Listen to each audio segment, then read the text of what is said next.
This is my verdict from week 2 of the 2025 League of Ireland. A first win of the season for Derry City, and it was a 10th minute free kick from Michael Duffy, an absolute screamer from him to clinch all 3 points against Bows. Speaking of absolute screamers, now this one was in vain in the end because Pats ended up actually losing the game. That's only 1 point for them from their opening 2 games, but what a goal from AIDAN KEENA against Galway United. A 2-1 win for Galway at in DC Park, but this was the touch, and then to connect with the volley on the turn, on a swivel like that is absolutely ridiculous. And all I'm saying is, once we get into goal recreations for the League of Ireland, this one is definitely going to be top of our list. In the other 2 games in the Premier Division, it was a second win on the bounce for champions Shelburne. They travelled to the RSC and they beat Waterford by 1-0, and it was a massive 3-0 win for Cup holders Drogheda, who smashed Sligo Rovers 3-0 at United Park. But arguably the biggest story from the League of Ireland this weekend was just how many games were called off due to the poor weather. And yes, granted, some of the rain was absolutely shocking, and 2 of those games were in the First Division. UCD's game was called off, and the game between Wexford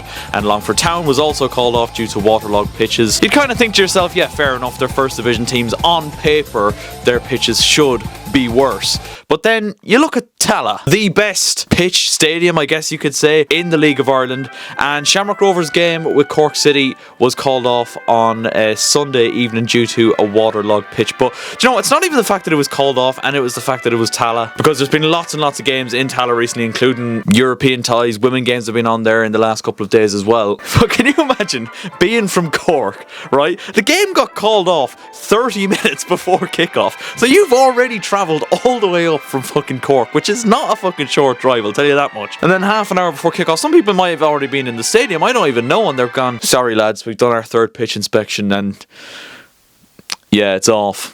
You'd be fucking livid, wouldn't you? Like, subscribe and follow for more.